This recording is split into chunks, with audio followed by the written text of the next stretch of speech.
Não, não. Vamos aguardar agora, as pessoas vão entrar.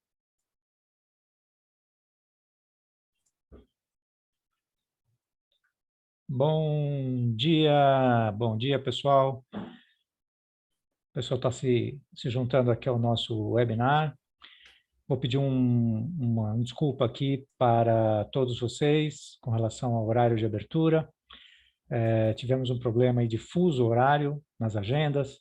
Esse webinar ele é startado lá pela Europa e tivemos um pequeno contratempo aí, mas já solucionado. Mais pessoas entrando. E já já nós vamos começar aqui a nossa conversa com o Rodrigo Fragola. Eu vou dar mais um instantinho só, mais um minutinho, e em seguida começamos. Muito bem, muito bem. Vamos ver aqui.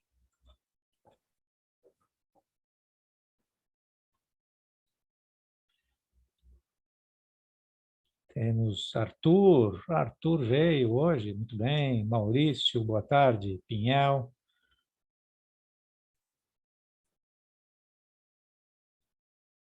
Outras pessoas aqui que não conheço ainda, mas teremos logo, logo o prazer de conversar. Vamos lá, minha gente. Eu vou deixar o chat aberto e também tem o outro bloquinho abaixo de Q&A, perguntas e respostas. Vocês podem ir colocando as coisas aqui e eu vou acompanhando e, na medida do possível, vou passando aqui para o Rodrigo Fragola. Então, vamos lá, oficialmente, bom dia a todos, muito obrigado por vocês estarem aqui presentes, participando aqui desse webinar de LGPD. E o assunto hoje não poderia ser mais importante do que a gente falar sobre segurança da informação e também da parte do ransomware. Eu sou o Sérgio Wojcik, eu sou sócio da Comp9, nós somos uma consultoria especializada na área de compliance, estamos realizando muitos trabalhos na área de adequação das empresas à Lei Geral de Proteção de Dados. E, obviamente, né, sempre a gente discute bastante nos nossos webinars, a gente discute no nosso grupo lá do eComply, sobre projetos de LGPD, e projeto de LGPD não é um projeto de uma só área, né? A gente sempre fala que é um projeto multidisciplinar, que abrange várias áreas. Então, temos aí necessidade de olhar o lado jurídico, temos necessidade de olhar os processos, entender como funciona, trabalhar com as pessoas, processos, treinamento, base legal, né? A famosa base legal. Mas tem um lado fundamental nos projetos de LGPD, que é a segurança da informação. Então, para conversar hoje aqui conosco sobre segurança da informação, eu tenho o prazer de apresentar aqui o meu amigo Rodrigo Fragola. Nos conhecemos já há alguns anos, fizemos alguns trabalhos juntos. O Rodrigo, ele é formado em ciência da computação na Universidade de Brasília e ele tem um foco muito forte em segurança de rede e inteligência artificial. Bom, o Rodrigo hoje ele é o CEO da Olgazec Cybersecurity, e tem vários trabalhos também em associações de classe, como a CESPRO de Brasília, a ABS, Associação Brasileira das Empresas de Software, também na Câmara de Tecnologia da FEComércio do Distrito Federal. Então, pedi aqui para o Fragola, que ele está muito atualizado, muito por dentro do que está acontecendo, e a gente tem ouvido muito também no noticiário, várias invasões e grandes empresas parando aí porque estão com seus sistemas bloqueados. Se as grandes estão assim, imaginem as pequenas, né? Que a gente não ouve falar. Então, eu vou passar a palavra aqui para o Rodrigo, e eu vou começar, Rodrigo, já com uma pergunta para você, que é para a gente saber como é que está a situação hoje, né? Sobre isso, acho que você vai falar na sua apresentação, mas eu já coloquei minha primeira pergunta aqui antes da gente começar. A gente entendeu como é que está o negócio hoje, esse negócio da segurança da informação, e aí, obviamente, tem outras coisinhas aqui. Vou ficar de olho aqui nas perguntas, se surgirem. Mas, em princípio, pessoal, a gente está pensando assim, a menos que seja uma coisa bem importante, a gente tentar levar uma parte, assim, até para não interromper a apresentação do Fragola, e depois a gente abrir para as perguntas aí para o pessoal. Então, a gente imagina que talvez fique um pouquinho mais organizado. Mas eu vou ficar de olho aqui se for alguma coisa que eu acho que é pertinente. Rodrigo, você vai me Sim. perdoar e eu vou fazer alguma interrupção. Então, vou passar a bola para você agora, pode compartilhar sua tela e vamos em frente. Primeiro, eu gostaria de agradecer o convite. O Sérgio aí é um conhecido, um parceiro também de longa data, nos ajudou muito lá na parte de compliance dentro da OHSEC. É uma prestação de serviço extremamente ética, e é isso que a gente está precisando hoje no mercado, né? Empresas e pessoas éticas. A segurança, Sérgio, eu vou falar um pouquinho disso na apresentação, tá? Isso. Mas a grosso modo, a gente está vivendo talvez um dos piores momentos do que diz respeito à segurança da informação, né? A gente teve um crescimento muito acelerado das tecnologias, né? A superfície, que a gente chama de superfícies de ataque, né? Que são os potenciais pontos de entrada, eles aumentaram muito, né? Eu sempre trago um dado interessante. Hoje eu tenho mais conexões dentro da minha casa do que eu tinha na minha empresa há 10 anos atrás. Então, numa empresa com sei lá, 80, 70 pessoas. Então, isso demonstra o nível de risco que a gente está tendo nesse momento. E aí a pandemia, todo mundo já sabe, a pandemia só acelerou aquilo que já vinha acontecendo, né? Então, eu vou falar um pouquinho, eu vou dar essa introdução na apresentação, senão eu vou acabar queimando aí algumas fichas minhas. Vocês estão enxergando, Sérgio? Chegou aí? Sim. Bem, eu vou falar um pouquinho agora sobre como é o desafio de você se proteger contra ransomware, que é um problema de segurança bastante conhecido, pelo menos deixou de ser algo de nicho, né, de mercado, e passou a ser algo mais popular. E como é que a gente pode tratar isso para a pequena empresa? Então, nós vamos falar de desafios, né, ameaças, processos e essas coisas todas. Vamos lá. Estou tentando aqui, acho que estou na outra janela. Pronto. Então, a OHSEC, ela é um distribuidor de valor agregado de produtos de segurança. A gente trabalha com algumas linhas de produto e a gente consegue atender desde o pequeno até o grande. E por sermos um VAD, não é? A gente não é só um passador de caixa ou passador de licenças. A gente tem alguns serviços que nós percebemos que são necessários tanto para o cliente quanto para nossas revendas. Porque nós estamos falando de produtos que muitas vezes são negociados como commodity, mas na prática, na implantação, tem que ter muita expertise. Mas nós viemos aqui falar de ransomware, tá? Então, no Fórum Econômico Mundial, tá?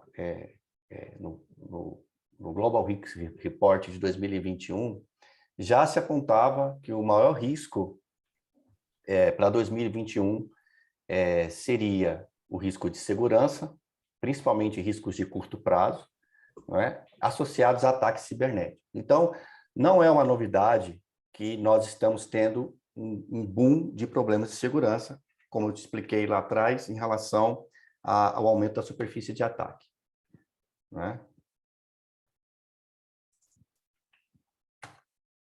Eu estou clicando aqui, não está indo. Pronto.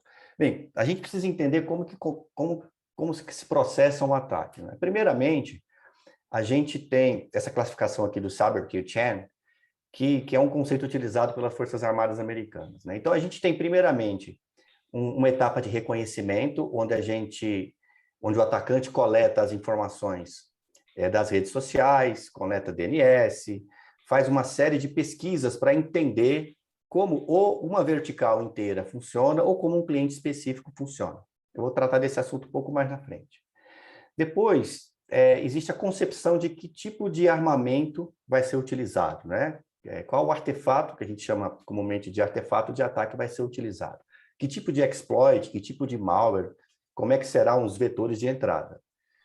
No terceiro passo, a gente tem o que a gente chama de vetor de entrada, que são os phishings, os e-mails falsos, as webs de banco falsificado, mensagens SMS, né? A cada dia que passa, quanto mais aplicações a gente traz para o nosso mundo, maior é o número de vetores de entrada. Só para vocês terem ideia, a gente já identificou vetores de entrada dentro de plataformas de jogos, criados especificamente para roubo de moedas que são utilizadas dentro dos jogos. Então, até os filhos nossos que estão jogando ali, não é? Eu peguei uma vez uma situação onde tentou-se fazer um ataque de phishing em cima do meu filho aqui em casa. Né? Como a gente conversa muito sobre o assunto, né? Então a gente conseguiu detectar e cortamos o acesso, cortamos o usuário. Né? Aí existe a exploração do ataque em si, né? Que é uma execução de um SQL, um buffer overflow, um bug de aplicação, um bug de configuração. O Tá? Fragola, desculpa um pouquinho. Sim. Eu estou recebendo uma informação aqui que a gente está com um pouco de eco. Se você talvez possa abaixar um pouquinho o seu volume do seu microfone. Eu estou com fone, né? Como é que eu faço isso aqui? No Zoom, É do porque lado esquerdo. eu não tô com... Você não está com eco. Eu vi essa pessoa reclamando do eco e o seu microfone não estava com eco, não é o... Estão dizendo que aqui está ok. Aline Dutra. Alguém está ouvindo com É, eco? Se o pessoal pudesse colocar no chat? porque como eu estou Está com tudo fone de ok. ouvido, não tem Então está como tudo dar eco, ok. né? É, Está como eu tô perfeito. com... Todo mundo Então dando vamos lá. ok. Desculpa, Fragola, manda abraço. Não, vamos lá. Então a gente tem aí o processo de instalação, né, desse malware dentro da estrutura, não é? Que geralmente visa escalar privilégios e fazer movimento lateral. Né? O que seria isso? Toda vez que um atacante invade uma máquina, geralmente, a não ser que seja um exploit específico, ele entra como usuário do próprio usuário da máquina. Só que isso não é o suficiente, né? Ele quer o quê? Fazer duas coisas. Ele quer conseguir acesso à administração e ele quer replicar esse malware dele para outras máquinas. Então, a gente chama de instalação. Depois, a gente tem o que a gente chama de comando e controle. Né? O hacker ele vai sempre estar manipulando, na grande maioria das vezes, remotamente. Então, esse artefato que é colocado dentro da máquina do usuário, em algum momento, ele vai se comunicar com uma infraestrutura que está próxima. Né? E depois, a última etapa, que é a etapa de extração, que geralmente é aquilo que o cliente vê, né? É o dado encriptado, é o dado que foi roubado, não são ataques de DOS que são feitos internamente, enfim, a gama de coisas que podem acontecer é extremamente elevada. Tá? E o que é o ransomware? Quando a gente olha o modelo de ataque padrão e olha o ransomware ele é, na prática, um tipo de ataque que tem em muitas de suas fases automatizadas. Não é? Então, ele tem a coleta de informação, não é? Que seria a primeira infiltração, ele estabelece comando e controle, ele executa captura de dados, ele tenta escalar, replicar, mover lateralmente e se esconder, eu vou falar disso mais na frente, né? Ele pode encriptar e solicitar resgate. Esse resgate pode ser um resgate falso ou não, então quer dizer, você pode comprar, pagar esse resgate, receber uma chave e mesmo assim essa chave não funcionar, porque não existe garantia, não é? Ele procura ter posse dos dados para novos ataques e eventualmente chantagens futuras, não é? E ele pode reativar malwares escondidos. Antigamente, quando a gente fazia o ransomware, o WannaCry, que acho que a maioria das pessoas deve ter ouvido falar, ele era um ransomware de uso geral, genérico. Né? Ele não era um ransomware específico. Ele atacava a infraestruturas de Windows, um bug específico. A partir desse bug, ele fazia a sua movimentação lateral e a sua escalada de privilégio, e ele ia lá e encriptava os dados e acabou. Esse tipo de ransomware, ele está morrendo. Tá? O que a gente tem hoje, existem duas coisas que todo atacante procura fazer antes de ser descoberto, antes de se expor. Primeiro, ele vai tentar retirar o máximo de informação possível do cliente. Por quê? Se o cliente não pagar, ele ameaça colocar essa informação disponível. Né? Que tipo de informação? Banco de dados, planilhas, Word. Né? E aí a gente começa a pensar um pouquinho em LGPD nisso. Né? E a outra coisa que ele faz antes de ser descoberto é tentar se esconder na rede de uma forma que ele possa entrar novamente. Então, nem sempre quando você faz um atendimento e você resolve um problema causado por um malware, identifica esse malware, significa que aquela rede, aquele cliente está livre de malware. Pode existir uma outra versão desse malware ou de um outro malware escondido em algum local. O interessante é que a gente tem formas de combater o ransomware em todas essas fases, não é? A gente pode detectar e bloquear. A mais barata é a primeira fase, é na fase da primeira infiltração, não é? Então, quando a gente investe bastante nessa questão da primeira infiltração, a gente consegue bloquear a grande maioria dos ransomwares. Como eu disse, uma das coisas que os atacantes mais fazem hoje é incluir uma forma de entrar novamente. E isso no mercado a gente chama de APT, não é? Então, o que acontece hoje? Diferente do WannaCry, que ele tinha um conjunto de ações pré-estabelecidas e automáticas, a maioria dos ransomwares hoje, eles vêm em etapas. Então, ele tem uma parte automática de distribuição, depois ele se conecta com comando e controle. Esse comando e controle pode enviar comandos para a infraestrutura, pode enviar novos malwares para a infraestrutura. A partir do momento que ele está dentro da infraestrutura do cliente, ele pode identificar novas formas de invadir aquele cliente. Tá? Então, um APT, ele não é uma coisa padrão de mercado. E aí a gente começa a entender o seguinte, por que tem tanta falha de segurança em grandes corporações? Porque muitos desses malwares estão sendo desenvolvidos especificamente para um grupo de empresas ou um grupo de soluções. Não é? Então, você imagina a dificuldade que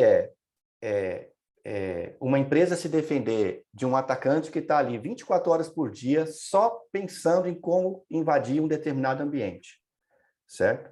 Então, a gente chega a ter uma invasão de uma invasão persistente, ela pode chegar de 140 a 240 dias de permanência do hacker numa estrutura antes que ele se revele ou seja descoberto. Essa é a que a gente chama de a média de mercado. Tá?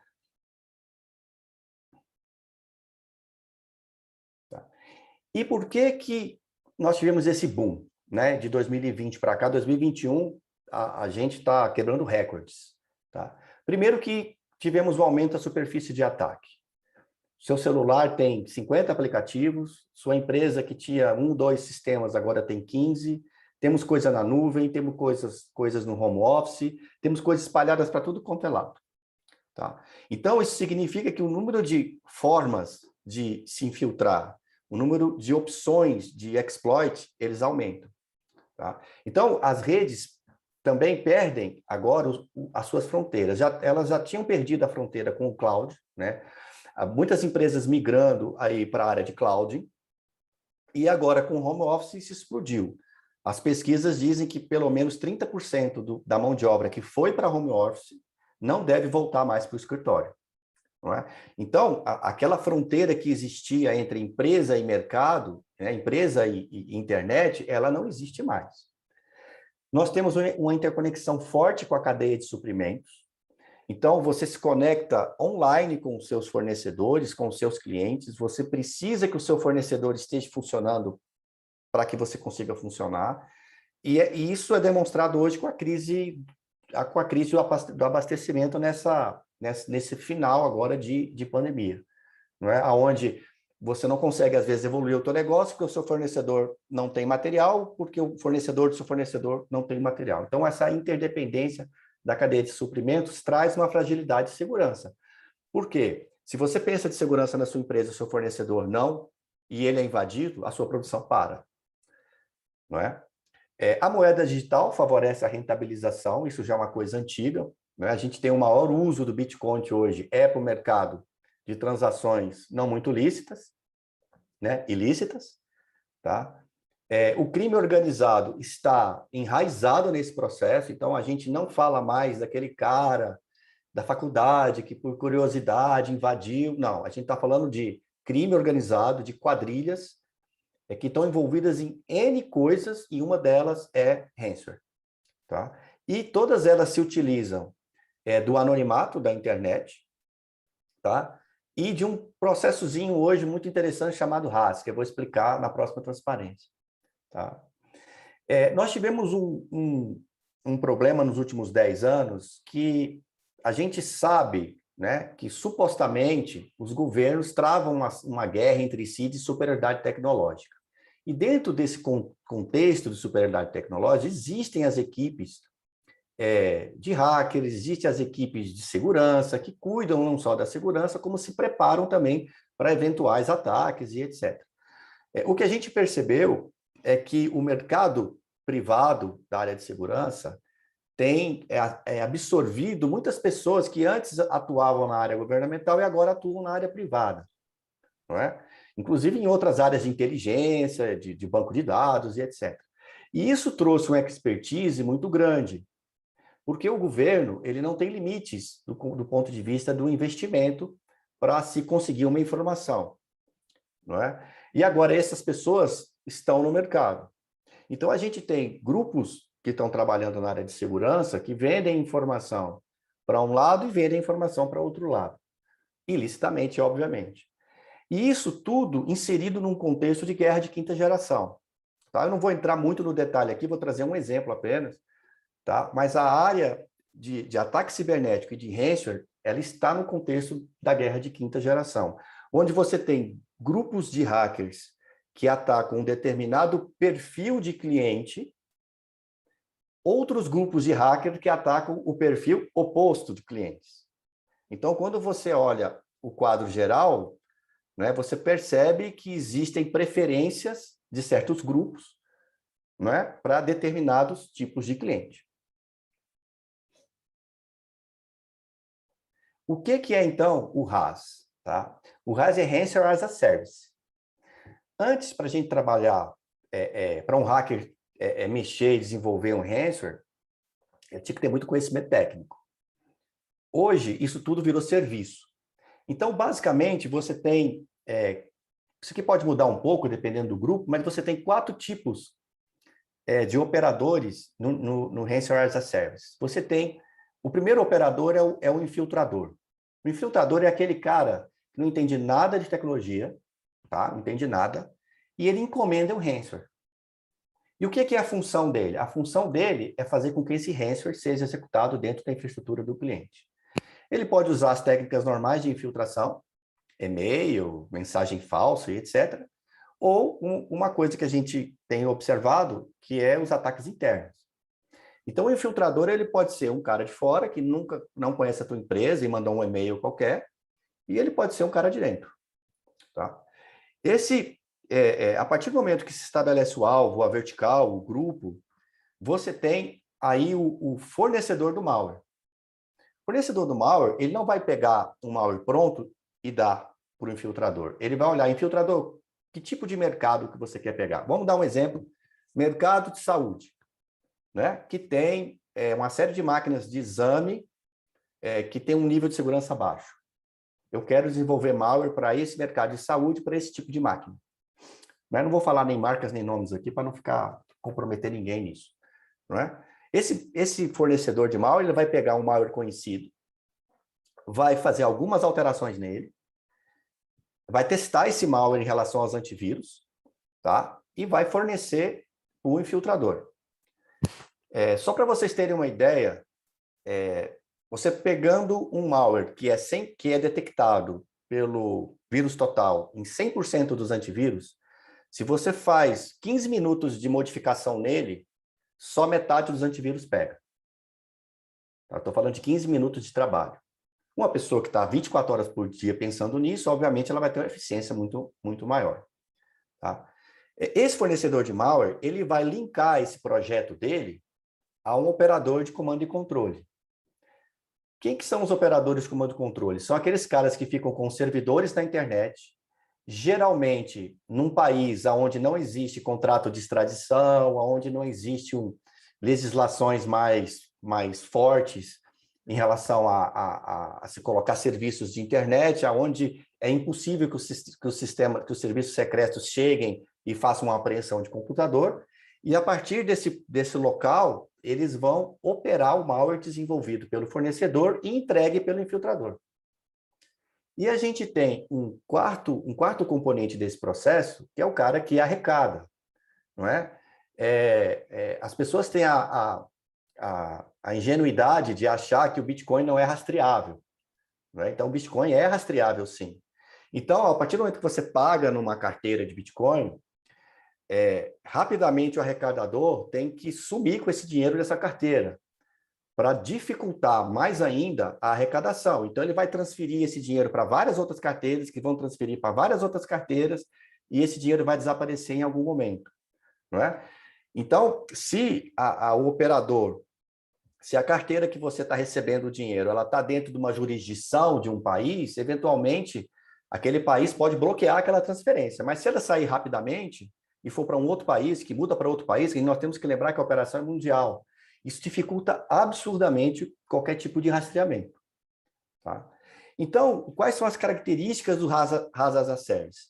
Primeiro, que existe uma divisão do sucesso financeiro com baixo investimento. Não é qualquer pessoa, qualquer pessoa sem escrúpulo pode usar desse serviço. É um processo baseado na confiança entre as partes. Tá? Um aspecto interessante, é completamente anônimo. A maioria das partes não se conhece e não sabe nem seus próprios nomes verdadeiros. Tá? Todos se tratam com nicknames. Tá? A parte mais frágil do processo é o infiltrador. Então, nota, nós tivemos um caso recente aí de um hacker que foi preso, etc, etc. Né? Quando você vê a entrevista, eu assisti não um interrogatório, mas uma entrevista de 10, 12 minutos, você percebe que ele não está sozinho no negócio, né? Que ele não é aquele cara que idealizou tudo, que pensou em tudo e etc. Você percebe que ele é a ponta que foi mais exposta, não é? Então, o infiltrador externo, ele é menos exposto do que o infiltrador interno, porque o infiltrador interno corre riscos, né? Risco de ser descoberto, risco de ser rastreado. E aí a gente tem uma nova situação também que se reforçou a partir de 2020, que é assim, os ransomwares começaram a dar muito dinheiro. Tá? Muito dinheiro. Então, isso surgiu porque antes, quando se falava em ataque genérico, a gente tinha 70% das chaves que eram geradas eram aleatórias. Isso significa que se você pagasse o resgate, você não ia ter os seus dados de volta. Certo? E aí o que aconteceu? O mercado de seguros teve uma ideia genial. Não, eu vou agora segurar o meu cliente contra esse tipo de ataque. Né? E nas cláusulas do seguro, o seguro garante o pagamento. O que aconteceu? Passou a ser mais interessante para os bandidos garantirem que a chave vai ser devolvida do que não devolver a chave. Por quê? Porque existe um mercado de seguros pagando isso. Tá? Então, uma coisa que foi feita para proteger o cliente acabou incentivando o mercado. E aí você tem aqui no quadro de cá, dos dados da Carbon Black, não é?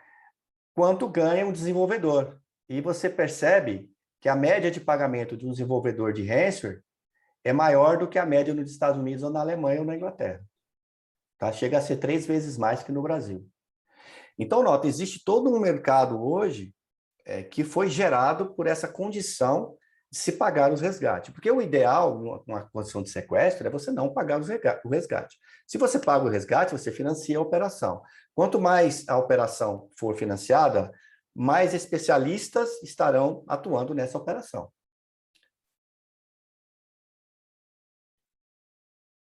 E aí tem 2 casos interessantíssimos que eu trouxe para a gente olhar, e são casos públicos, vocês podem pesquisar na internet. Tá? Um que é o do STJ aqui de Brasília, que foi um caso onde o ransomware utilizou um problema da plataforma de VM, né, o orquestrador. Só que era o seguinte, esse orquestrador ele não é acessado pela internet. Ele não tem como você acessar ele pela internet. Quem tem acesso a esse orquestrador são os gerentes e os administradores. Então, o ransomware, para poder ter feito essa ação, ele teria que ter entrado numa máquina de um administrador ou de algum gerente que tenha acesso a essa porta. Não é? E olha que interessante, nessa época, estavam todos trabalhando em casa. Não é? Então, fatalmente, existe uma probabilidade alta do ransomware ter entrado na máquina de algum administrador, de alguma forma, Esse administrador fez uma VPN para a infraestrutura, para fazer um trabalho de gestão, e durante esse momento o ransomware derrubou todas as máquinas do STJ. Por quê? Porque o orquestrador cuidava de todas as máquinas virtuais, automaticamente as máquinas caíram todas. Tinha um caso parecido agora com a Renner, né? Eu acho até que pelo desenho, eu suponho que seja o mesmo caso. Não tenho acesso aos dados, posso estar supondo errado, mas pela forma com que a coisa caminhou de forma muito parecida. Então, você está lá em home office via VPN e o ransomware consegue derrubar uma máquina que não tem acesso à internet. Do outro lado, é um exemplo da JBS que também foi conhecido, que foi muito interessante, porque ele não só atrapalhou a JBS, tá ok? Como ele causou todo um efeito cascata nos distribuidores e nos fornecedores, porque a JBS parou de funcionar, não é? Então, nota, o problema do seu fornecedor é o seu problema também. E aqui tem um caso muito interessante de guerra de quinta geração para poder ilustrar, que é o caso da Colonial Pipeline, né? Deixa eu ver se esse aqui é o da Pipeline. Foi da Colonial Pipeline. O que acontece? A Colonial Pipeline ela distribui óleo, né? Eu acho que é óleo diesel. Tá? E ela teve seu ambiente comprometido. O que aconteceu? Quando ela teve esse ambiente comprometido, a costa leste dos Estados Unidos ficou sem fornecimento, alguns dias. Não é? E aí houve um trabalho das forças, e o que é estranho nesse caso, né, é de se observar nesse caso, é que foi um período muito curto, eu estou falando aí acho que de 14 dias, 20 dias, aonde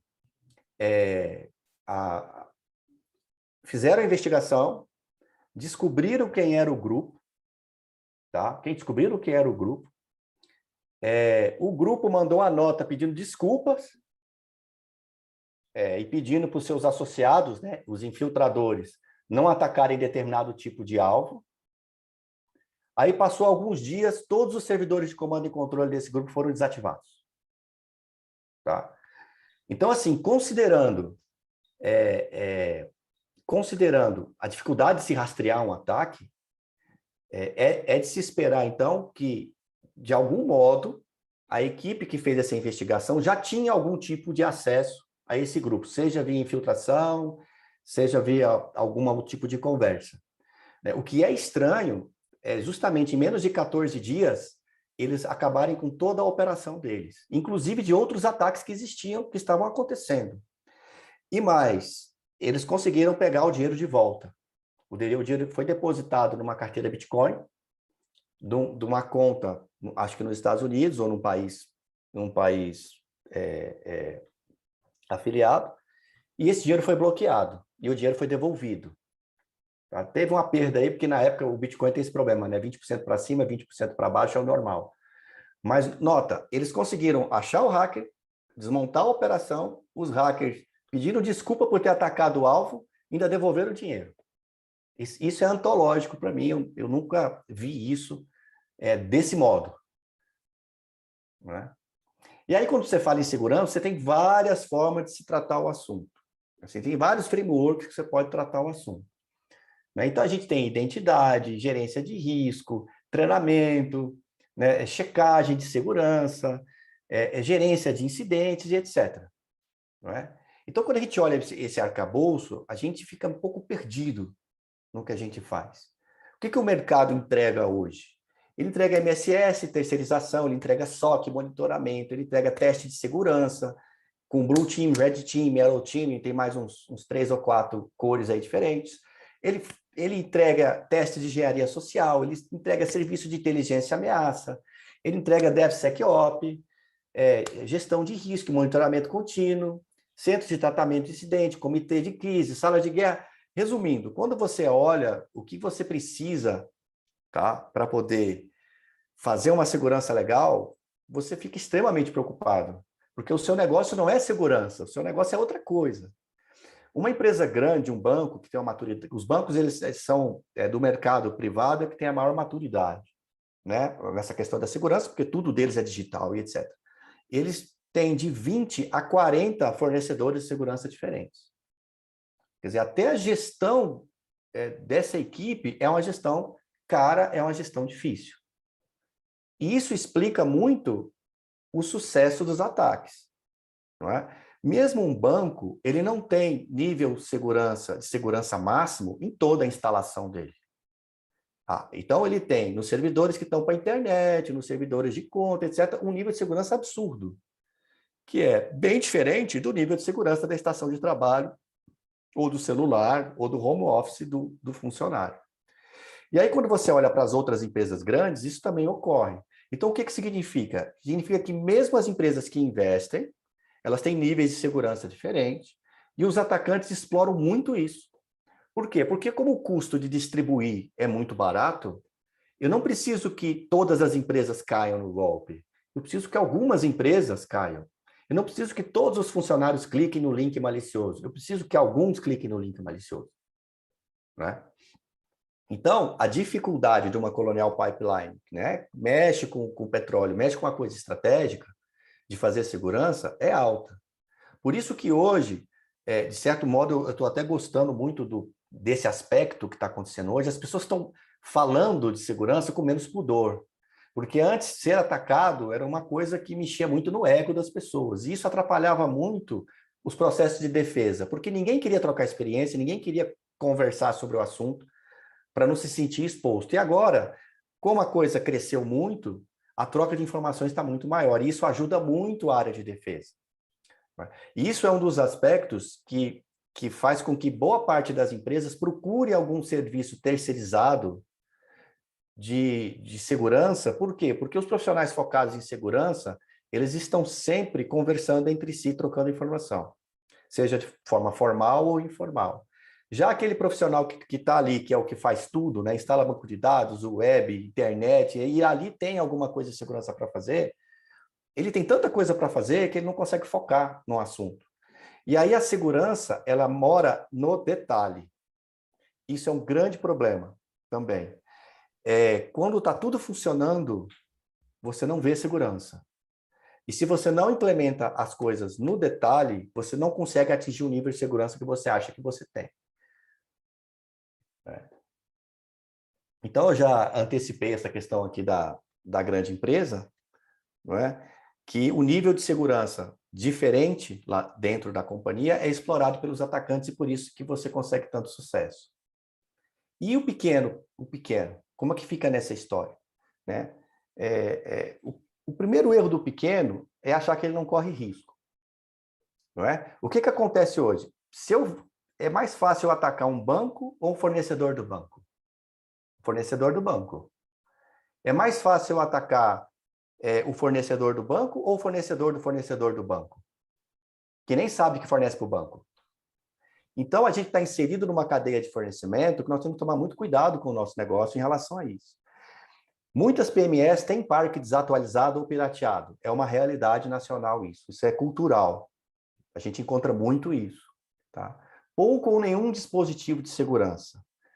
Muitas se baseando em freeware, com alto TCO. As soluções livres são ruins? Não, não são ruins. Eu sou um fã, inclusive.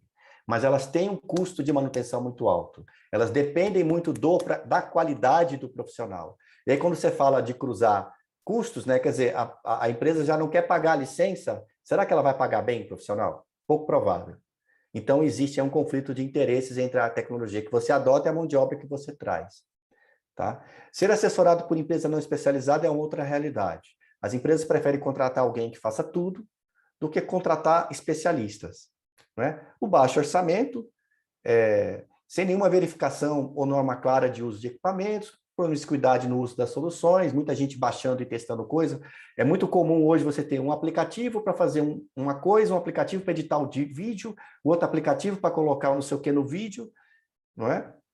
E uma baixa consciência do usuário. O que a gente já viu por aí? Roteadores ADSL com firmware grampeado. Então, você pega o ADSL da operadora e o roteador já vem com vírus. Já vem com a firmware alterada. Tá? A maioria dos firewalls com portas abertas e nível de segurança muito baixo. Backups que não representam a necessidade da companhia. um baixíssimo nível de segmentação. Basicamente, ele tem um firewall para a internet e para o resto da empresa. Isso é um prato cheio para os ransomware, porque basta um estagiário, né? Coitado do estagiário, a gente sempre culpa o estagiário, né? Mas pode ser o presidente da companhia também. Né? Basta uma pessoa com menos uma distração, né? Já aconteceu comigo, de eu clicar sem querer em alguma coisa e de repente começa a aparecer umas mensagens estranhas, lá vai eu limpar o equipamento. Por quê? Você está falando no telefone, está recebendo e-mail, está pipocando as coisas da sua tela, você nunca está fazendo uma coisa só. A maioria das pessoas nunca está fazendo uma coisa só. Antivírus e SOs geralmente desatualizados ou com baixíssimo nível de configuração, que a gente chama de configuração nest ok.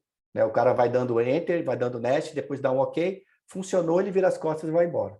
A segurança começa depois que o equipamento sobe. Você tem que fazer o tuning disso. Né? Praticamente nenhuma log disponível. Acontece um problema, a gente não sabe o que aconteceu. Tá? Alguns sistemas disponíveis para a internet que o cliente nem sabia que ele tinha. Muitas vezes, até gestão remota de estação, o cara não configura a regra do firewall direito e o cliente fica com a gestão remota de estação para fora. Todo mundo é administrador de sistema, o dono da empresa que não entende nada de tecnologia tem a senha de root, não é? E sem políticas de senha, aí tem 3 pontinhos aí. Então, essas são as coisas que a gente costuma enxergar dentro desse ambiente. Tá?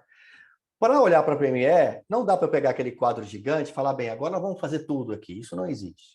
Existem quatro pilares que a gente deve ter mais atenção para as pequenas e médias empresas. Tá? Primeiro, a autenticação forte.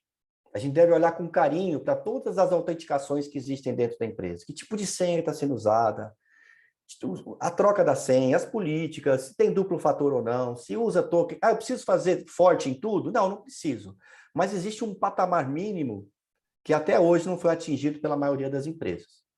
Tanto é que o maior índice de invasão de identidade são as senhas do 3456. Isso acho que todo mundo que fala de segurança fala disso. E isso continua até hoje. Né? E senhas padrão de roteador e etc. Então, o fato é que se você melhorar um pouco essa questão da gestão da identidade, você já sobe muito o nível de segurança. O que está acontecendo com os hackers hoje? Lembra que eu falei da primeira fase, que é a pesquisa, reconhecimento? Existe muita gente vendendo identidades na internet. Por quê? Porque a partir do momento que você tem uma conta de Facebook de alguém, você pode se passar por essa pessoa, você pode coletar informações dessa pessoa para gerar um desenho de ataque direcionado. Né? Então, o outro aspecto seria a atualização e correção. Aplicação de patch, correções pontuais, ajustes temporários. O que acontece muito nas PMEs? Elas fazem esse trabalho uma vez e esquecem. Aí daqui 2 anos alguém lembra, nossa, temos que atualizar o parque. Aí vai lá e atualiza. 2 anos eu estou sendo positivo, tá? Geralmente é 4 ou 5. Certo? A gente tem hoje gente rodando sistema Windows que não tem mais atualização, já tem 3, 4 anos, virado para a internet. Está pedindo para ser atacado. Não é? Revisão de regras de arquitetura. A arquitetura de segurança que você desenhou do seu firewall, do seu antivírus, do posicionamento da sua empresa de 10 anos atrás, não serve mais para hoje. Esquece. Se você quer barrar ransomware, o desenho é outro. Aquele negócio de bota um firewall para frente, bota um firewall, protege a internet, joga todo mundo para trás. Né? Isso aí já não funciona mais. Coloca um antivírus, não monitoro nada, não logo nada. Isso já não funciona mais. E o quarto item, que é um quarto item que a LGPD força com bastante ênfase, são os funcionários, são os parceiros, são os clientes. Por quê? Por causa daquela cadeia toda. Não é? Se o cara tem uma senha simples, não adianta nada do que você faça. Se o cara recebe um link, ele não entende que aquele link pode ser um problema, ou que aquele arquivo PDF pode ser um problema, né? A gente tem muito ataque hoje vindo por arquivo PDF, Word, Excel, que tem pontos de execução dentro deles, de programas. E não reconhecer um golpe não adianta. Tá? Então, se a gente olhar para as PMEs e olhar para essas quatro frentes, a gente consegue aumentar muito o nível de segurança da empresa.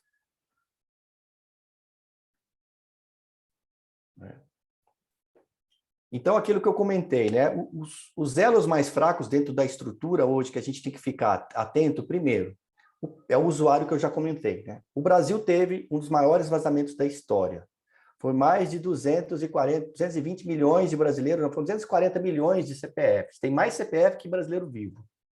Isso significa que os CPF dos mortos também foram colocados à disposição.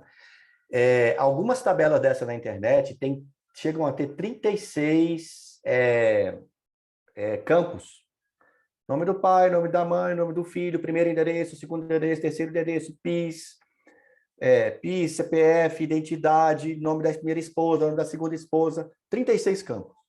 Ela não é completa, né, de todos os brasileiros, mas alguns brasileiros, foto de documento. Então, você imagina, hoje você abre uma conta, que você manda um e-mail, manda uma foto e abre uma conta. Nós pegamos um caso de uma pessoa que teve uma conta aberta num banco, por um terceiro, e ela recebeu a conta do cartão de crédito na casa dela. Só que ela não tinha conta no banco. Chegando no banco, todos os dados do banco da pessoa estavam corretos. Só tinha um dado errado, a fotografia. A fotografia era de outra pessoa. Então, a pessoa pegou todos os dados da pessoa, falsificou todos os documentos que o banco necessitava para abrir a conta, foi lá pessoalmente, porque ele mudou a foto, não foi nem remoto, abriu a conta, abriu o cartão de crédito, consumiu o crédito do cartão de crédito e desapareceu. Como que a gente pode melhorar as senhas? Melhorar a força das senhas e forma que você usa as senhas. Tá? Duplo fator de autenticação, que são os tokens ou os OTPs.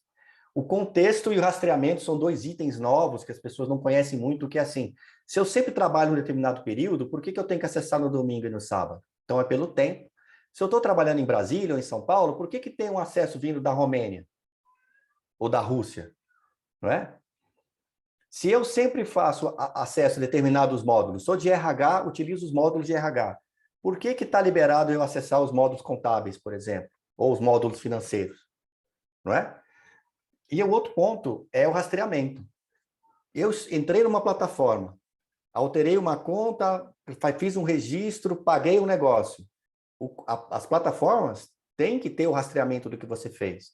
Porque se um hacker rouba a identidade e começa a trocar, acontecer igual aconteceu recentemente no iFood, que também é público, não é? Mas ali parece que não foi um hacker. Existia uma conta de um terceirizado que dava manutenção nas empresas. O que ele fez dentro do iFood? Ele mudou o nome de uma porrada de empresas no banco de dados do iFood. Então, a empresa que era pneus, não sei o quê, virou eu quero isso, quero aquilo. Não é? Foi um ataque? Foi uma invasão? Tecnicamente falando, se um hacker pega a sua conta, tecnicamente falando, não é? E a única verificação pessoal que você tem é usuário e senha, e ele digitou usuário e senha, para o sistema não houve invasão. Não é? Então, o mercado hoje está se exercitando muito em como? Como que eu faço para garantir que aquele usuário, aquele senha digital, é de fato aquela pessoa de carne e osso que tá acessando? Então, esse é o grande desafio que está sendo tratado hoje no mercado. Né? O terceiro elo são os ataques laterais. Eu já comentei isso com vocês.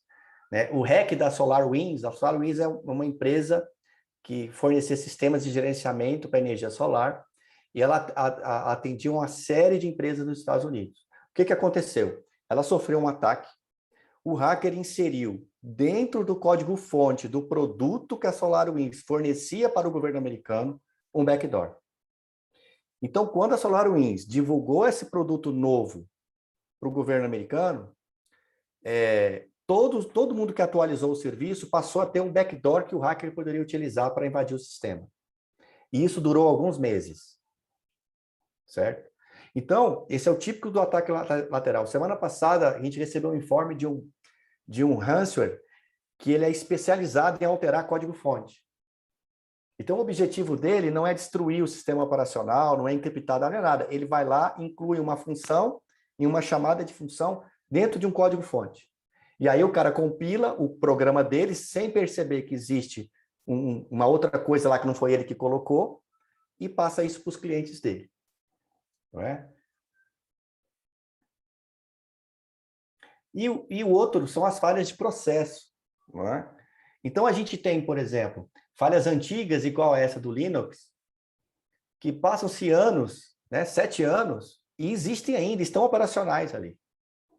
Não é? Cara, isso é processo. A correção já existe. O próprio WannaCry utilizou um bug que tinha sido corrigido pela Microsoft 3 meses antes. Será que 3 meses não é tempo suficiente para você atualizar o parque seu? Não é? E a gente percebeu que a grande maioria das empresas, inclusive grandes empresas, não tinham o parque atualizado. Por isso que o WannaCry trouxe tanto problema. Não é? E o outro caso, que foi conhecido também, foi a invasão entre aspas, né, do Telegram, do Sérgio Moro, que na realidade era uma característica do sistema de mensagens, certo? Do sistema da telefonia, que tinha que estar off e estava on. E a empresa telefônica nunca se atentou para isso. Então, nota, o hacker não invadiu o celular porque o celular estava mal protegido ou o usuário não sabia fazer, ou etc. Ele conseguiu o token de acesso do Telegram a partir de uma configuração da operadora que valia para, diga-se de passagem, para todos os celulares do Brasil inteiro. Então, o hacker poderia fazer isso para qualquer celular do Brasil inteiro, certo? E ele fez. E aí, ele atacou o sistema? Né? Ele não atacou o sistema, ele atacou o usuário, mas o sistema estava ali, configurado de forma equivocada, com aquela característica disponível para quem quisesse utilizar ela. Então, quando a gente começa a pensar em segurança, tá? Aí eu coloquei essa brincadeira aí do cafezinho, que a gente tem que pensar em tolerância zero. Então, existem 2 termos importantes, que é segurança, security by design e zero trust. Tá? Então, a gente tem que pensar nos nossos negócios com a componente de segurança dentro do negócio. E aí eu estou falando de negócio, não estou falando de software, não estou falando de produto. É óbvio que o produto e o software entram nesse bolo. E a gente tem que sempre planejar as coisas com um nível de confiança zero. Eu não posso dizer que, não, se o cara é administrador da rede, ele pode tudo. Isso é um risco de segurança altíssimo. O ideal é que o administrador de uma rede maior pudesse acessar só aquilo que é da competência dele. Eu não preciso que o dono da empresa tenha a senha de root do Windows ou do Linux. Por quê? Ele vai lá operar, ele vai fazer o backup, por que ele vai ter a senha de root? Não é? Então, a gente tem que pensar, quando a gente fala em PME, que aquilo que a gente vai olhar de verdade. A gente vai ter tolerância zero. Tá? Tolerância zero. Por quê? É mais barato prevenir do que remediar. Ponto. Tá? É mais barato do que remediar. É prevenir do que remediar. E aí, o que a gente pode pensar em PME? Tá? Nós podemos pensar em trazer a recuperação dos dados aderente ao modelo de negócio. É comum a gente encontrar backups que não servem para nada. Tá? Alguns nem sequer restauram. Tá? Então, o cara tem uma operação que não pode parar. Se ele parar 2 horas, ele recebe multa de SLA de um contrato X. Aí o backup dele é de 30 dias.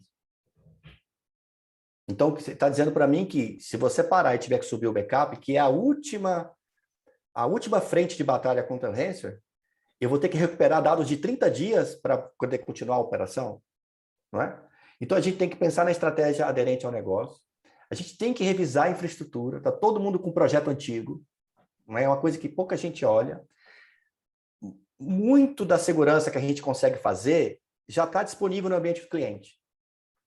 Não é? Isso é uma revelação interessante. Não precisa sair comprando um monte de coisa. Se a gente configura bem os dispositivos de arquivo, os firewalls, acerta o modelo, estabelece um procedimento e etc., o seu nível de segurança sobe absurdamente. E lembra, o hacker, a não ser que seja um ataque extremamente direcionado ou interno, a maioria dos ataques, eles vão na probabilidade. Se a sua casa tem cerca elétrica e a do vizinho não, o bandido vai na do vizinho, porque é mais fácil. Com ransomware, esses ransomwares padrão, é a mesma coisa. Teste contínuo de vulnerabilidade, que era um luxo há uns 5 anos atrás, ele passa a ser extremamente necessário. Tá? Por quê? Porque sentar e fazer um trabalho de segurança hoje, daqui 6 meses ele já não vale mais. Não é? Se a gente atualiza os patches hoje, daqui 3 meses você não aplica patch, já não vale mais. tá? Reforçar as regras de segurança dos produtos existentes, até produtos que não são de segurança. Políticas básicas de uso de usuário final, palestras de conscientização para os usuários finais, monitoramento de log e dispositivos estratégicos, não é? Então, a gente tem que manter um certo grau de monitoramento para poder, por exemplo, prevenir que existe alguém se movimentando dentro da rede de forma lateral, por exemplo, que é uma coisa que a gente consegue pegar se o cara se movimenta lateralmente. Em alguns casos, a escalada, se não for via exploit, também você consegue também pegar a escala a escala para administração. Tá? O monitoramento atuar junto à equipe de TI do cliente, porque se a gente chega como profissional de segurança e tem que fazer tudo aquilo que a empresa de TI já está fazendo, a gente não vai dar atenção para a segurança, certo? E a gente tem, no nosso desenho de modelo de negócio, parceiros no território nacional para ações conjuntas, né? A grande maioria das coisas que a gente consegue fazer via segurança, elas podem ser feitas remotamente, porque o valor agregado está no conhecimento, está no processo, e não na presença física, e não em carregar computador. Então, a gente consegue alocar profissionais no Brasil inteiro para montar projetos, e, em alguns casos, nós temos pessoas em locais físicos para fazer atendimento. Tá? E temos um modelo também de fornecer produto como serviço. A gente consegue também, nesse momento de retomada da economia, a gente percebe que o grau de investimento das empresas está baixo, mas elas vão precisar do serviço. Então, a gente conseguiu, junto aos nossos fornecedores, um modelo onde a gente consegue trazer produto como serviço. O que são essas empresas PME? Eu tenho falado aqui de PME. PME hoje, a gente está trazendo um conceito onde a gente tem em torno de 50 funcionários, né, e faturamento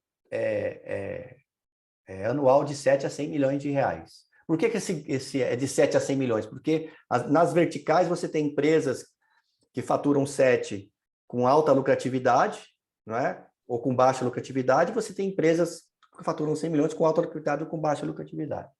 Mas, geralmente, quando chega ali em torno de 35, 40 funcionários, você já começa a ter uma dispersonificação da relação. Não é? Você já tem pessoas que trabalham, que entram e saem da sua empresa, colegas de trabalho que você nem sequer conhece, porque não faz parte do seu fluxo. Tá?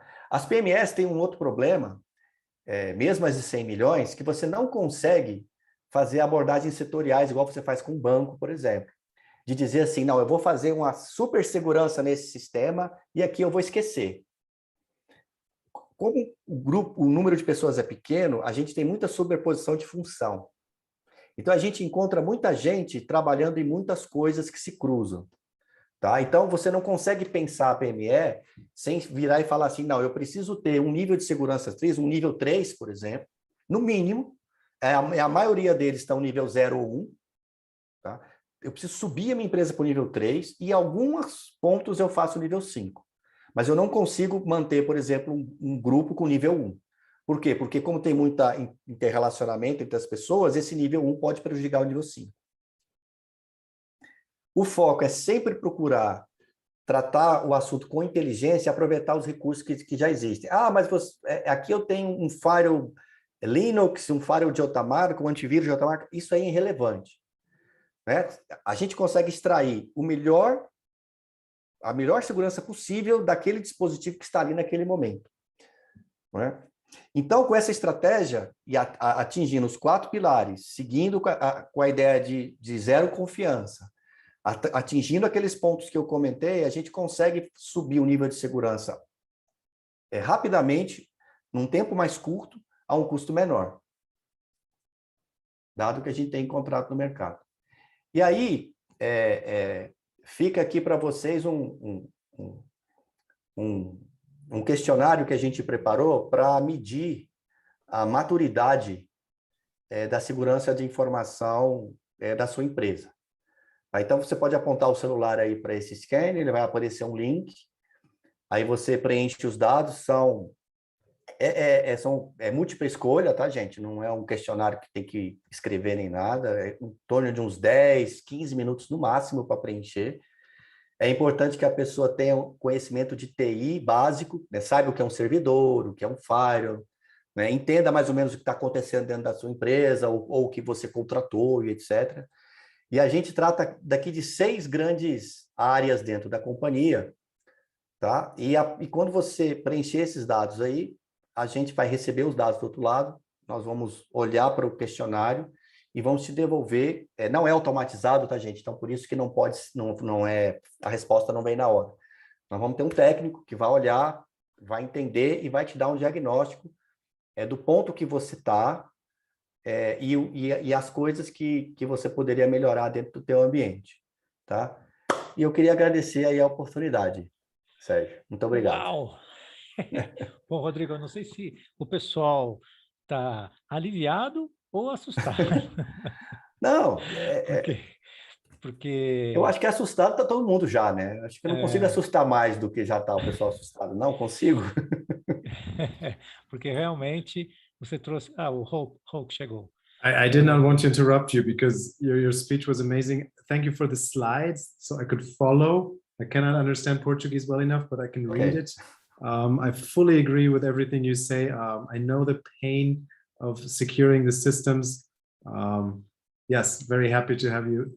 Very happy to be here. Thank you. Ok, thank you. Okay, thank you. Sérgio, eu acho que é importante dizer, né, dessa questão da LGPD, que muita gente acha que LGPD é coisa de advogado, né, Sérgio? E a gente olha, quer dizer, você faz um excelente trabalho de LGPD na sua empresa, contrata aí o Sérgio gasta lá o tempo dele, a saliva dele, e a gente quer ver a coisa funcionando, né? Vamos lá, a gente é desse jeito, a gente quer ver o cliente subindo, né? E aí ele deixa para lá essa questão do ranço, ele deixa para lá, não é? Essa questão da segurança, de como é que vai ser tratado isso. E eu tenho amigos hoje dentro lá da NPD, que atuam como consultores dentro da própria NPD, que estão escrevendo, e eles são muito enfáticos, né? Não adianta você fingir que está fazendo. Pode ser até que no primeiro momento, seja mais difícil, né? Seja mais difícil cobrar isso. Não é? Porque a LGPD não é um disclaimer num site, não é uma cláusula num contrato, é a implementação de um processo. Não é? Então, se você... E hoje, o que eu estou trazendo aqui para a PME, do ponto de vista da segurança, é um consenso que existe na área. Quer dizer, ou você faz isso, ou você não tem segurança. O que significa isso? Que pode ser que num futuro muito próximo, problemas de vazamento de dados causados por ransomware, não é? Se a empresa ela pode ser questionada pela agência se ela está implementando os dispositivos mínimos necessários para que aquilo não acontecesse. Exatamente. Entendeu? Eu não sei se você concorda comigo.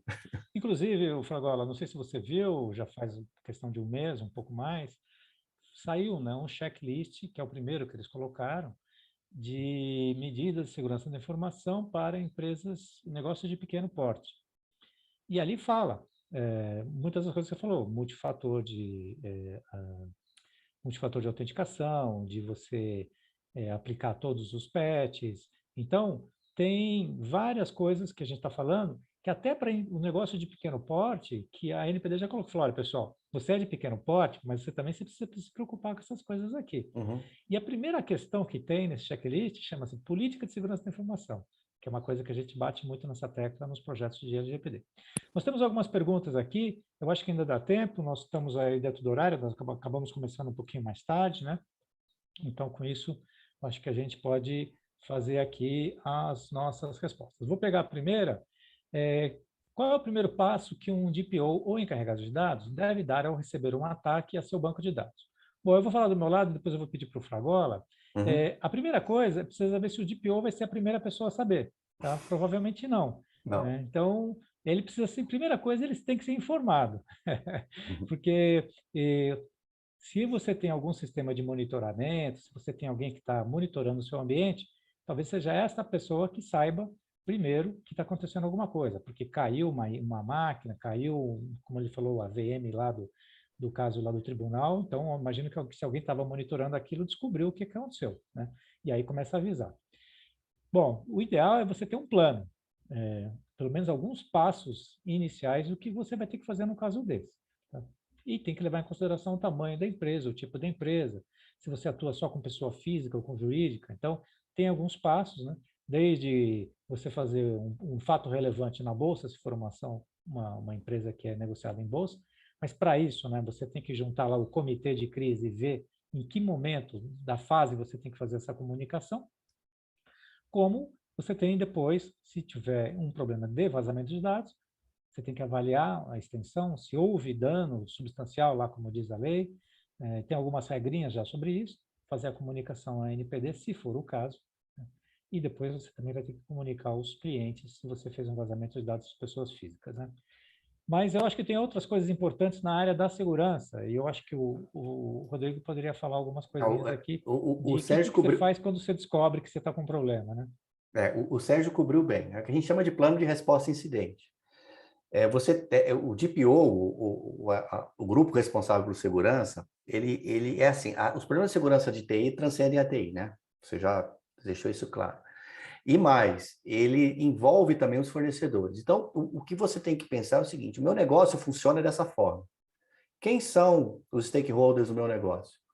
Quem que eu tenho que acionar? Porque assim, o plano de resposta a incidente vai te dar aquele scriptzinho, ele vai te dar o caminho que você tem que seguir. Eu vou dizer para você, às vezes, é muito mais importante você comunicar ao mercado rapidamente o fato, não é, do que o mercado ficar sabendo por conta própria.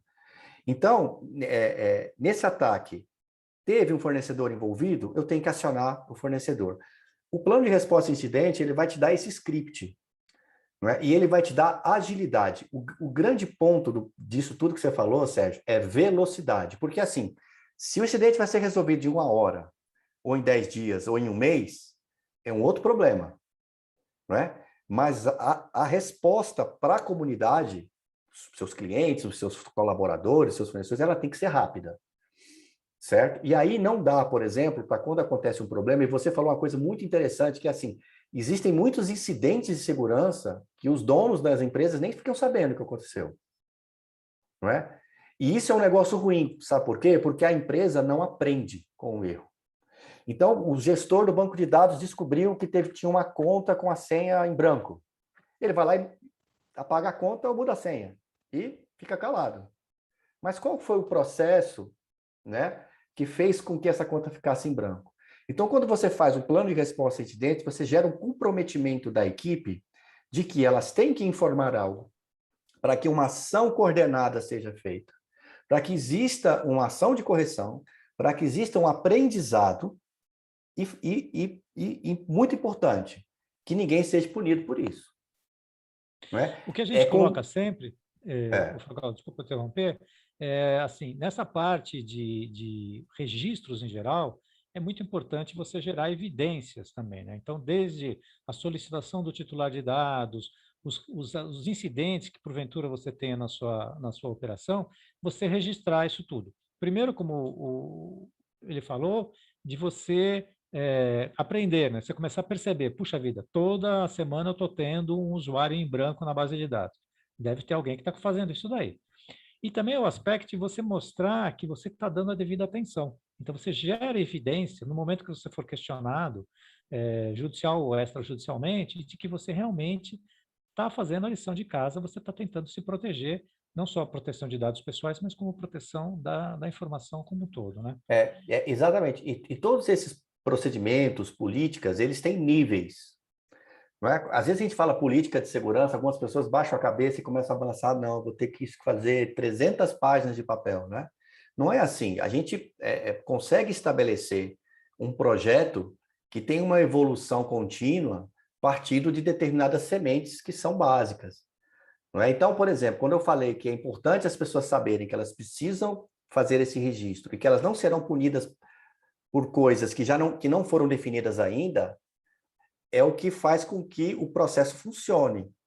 E a gente percebe muito em algumas empresas, inclusive grandes, que é assim, quando tem um problema de segurança, a resposta do conselho administrativo é mandar o CTO embora, é mandar o CISO embora, não é?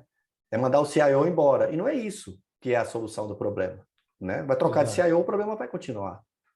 Vamos lá, tem mais uma pergunta aqui da Joab, eu acho que isso aqui é mais para a minha área, o Fragola. Quais as penalidades que a empresa pode sofrer caso não implemente a LGPD? Veja, você pelo fato de não implementar, eu não vi ainda nenhum caso que tenha acontecido. Normalmente você tem 3 áreas que você pode ter impacto. A primeira são as pessoas físicas que se sentirem prejudicadas, elas podem entrar com uma ação pedindo uma indenização. Isso é dinheiro no bolso daquela pessoa. Nesse caso, no começo, foi um pouco assim, meu dado vazou, entrava com ação e tentava pegar uma indenização. Já o que a gente tem acompanhado atualmente é que os juízes estão falando o seguinte, o seu dado vazou, confirmou. Teve dano? Se não teve dano, não tem indenização. Tá? Então, a jurisprudência ainda está sendo criada.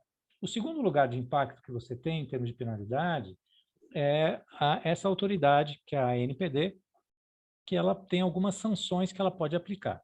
Então, a ANPD já existe, tem uma lista de sanções, ela pode advertir, pode dar uma multa, a famosa multa de 2% até 50 milhões de reais. Também tem uma multa diária, ela pode pedir para você publicar a infração, que é muito ruim, porque você vai ter que contar ao mercado que você foi punido. Isso tem um impacto enorme na sua imagem.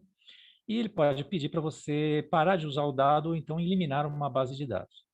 E existe a terceira perna aqui de sanções, que é o Ministério Público e o PROCON. Tá? Então, o PROCON já vem recebendo mais de 20% das reclamações do PROCON já são sobre proteção de dados.